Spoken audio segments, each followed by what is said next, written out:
राधे राधे मेरी YouTube family. तो चलिए आज मैं आपके साथ शेयर करने जा रही हूँ आटे के लड्डू की एक आसान सी रेसिपी। काफ़ी समय पहले आपके बहुत सारे कमेंट्स आ रहे थे वैसे आटे के लड्डू के लिए, आटे की बर्फ़ी के लिए।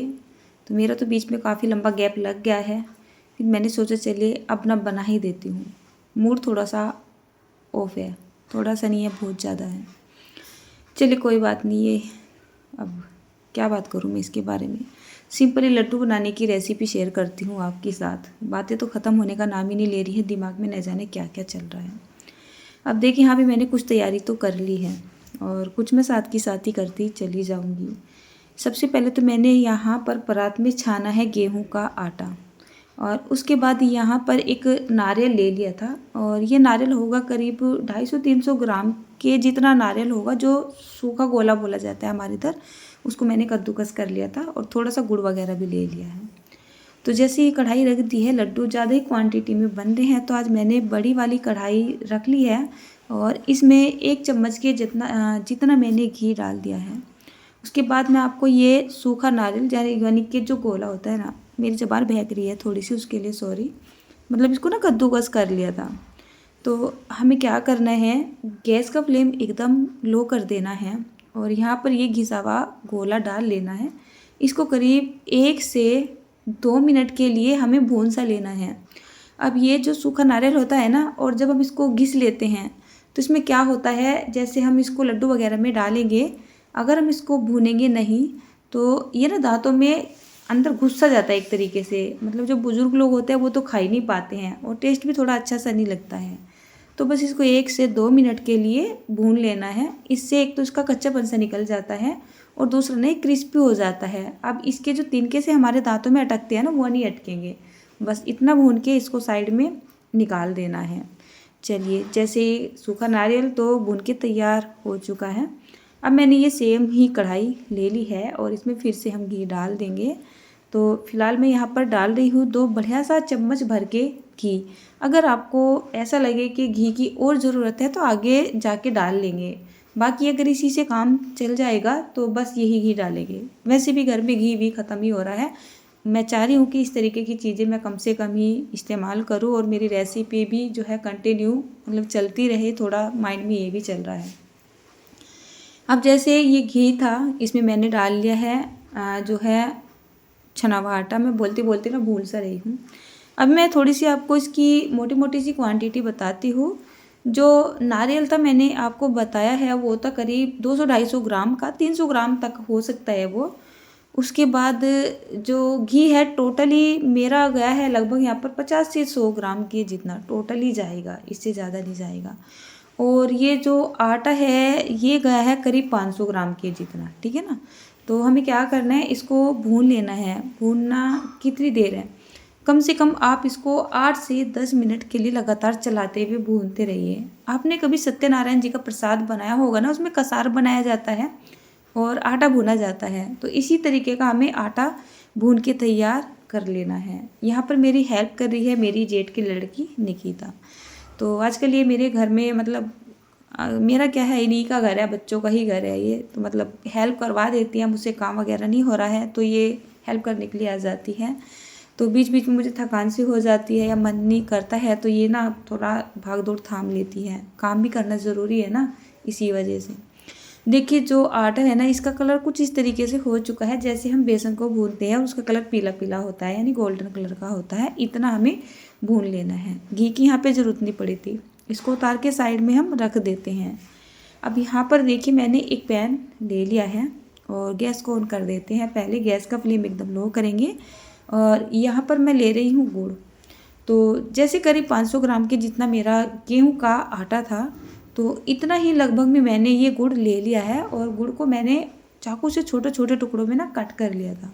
और इसमें 1-2 टेबल स्पून के जितना पानी डाल लेते हैं। इससे क्या होगा, जो हमारा ये गुड़ है जल्दी से मेल्ट हो जाएगा और इसकी एक चाशनी बनेगी हल्की फुल्की सी, वो भी जल्दी से ना बन जाएगी।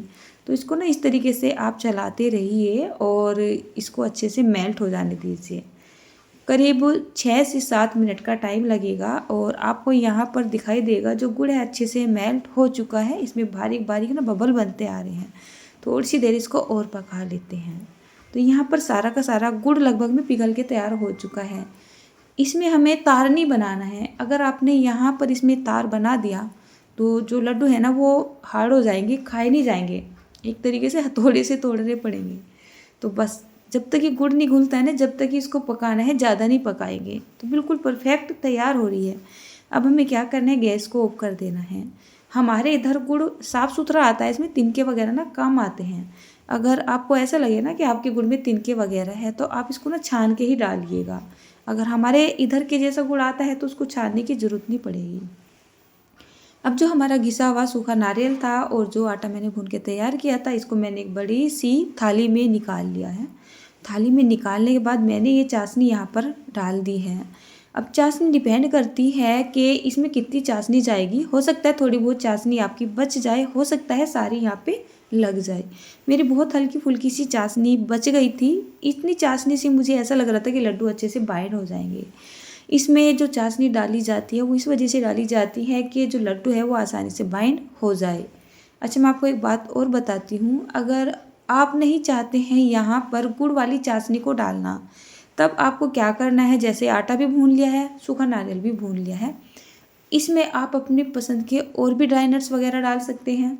उसके बाद यहाँ पर सिंपली आप चीनी को पीस के भी डाल सकते हैं। फिर आपको यहाँ पर घी डालना पड़ेगा। जैसे आप चीनी को पीस के डालोगे तो आपको बाइंड करने के लिए घी डालना पड़ेगा। या तो आप घी डाल लीजिए या फिर गुड़ वाली चाशनी डाल लीजिए। तो देखिए अच्छे से ये मिक्स हो रहा है। हल्का हल्का सा जब ये गर्म रहेगा तभी आपको ये लड्डू बना देने हैं। अगर ये ठंडा हो गया तो लड्डू बनने में ना दिक्कत आ जाएगी, फिर बनेंगे नहीं, एक तरीके से ना सेट हो जाते हैं। तो जैसे ही आप देखोगे गरम है तो गरम गरम को इनको फटाफट से बांधना शुरू कर दोगे। तो देखिए कितनी आसानी से बंध रहे हैं ना। इनका टेस्ट बहुत अच्छा लगता है। अगर आप यहाँ पर मतलब अपनी पसंद के और ड्राई नट्स वगैरह डाल लोगे और इलायची पाउडर वगैरह डाल लोगे, सोट का पाउडर वगैरह डाल लोगे तो और भी ज़्यादा टेस्टी बनेगा। मुझे याद नहीं रहा है मैंने इसमें इलायची पाउडर भी डाला है या नहीं डाला है, मुझे समझ नहीं आ रहा है। वैसे मैं यही सोच के लगी थी कि इलायची पाउडर तो मैं ज़रूर से डालूँगी। जो मतलब लड्डू वगैरह होती है, मिठाइयाँ होती है तो अच्छा टेस्ट आ जाता है, बट मुझे ना ध्यान नहीं रहा है। शायद मैंने डाला होगा तो आपने देख लिया होगा। आप 1 चम्मच के जितना इलायची पाउडर डाल लीजिएगा।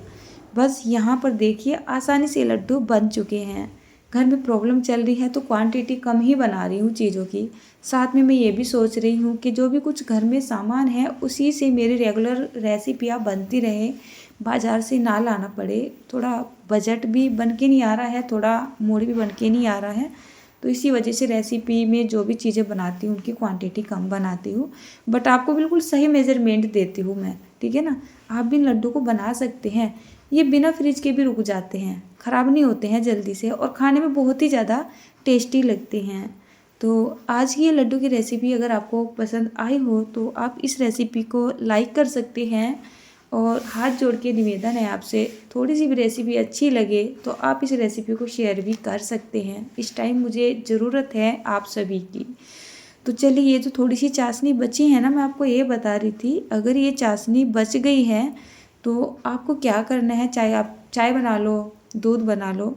उधर खीर बन रही है भोग में आज, तो हम तो ये चाशनी खीर में डालने वाले हैं, ख़राब नहीं होती है।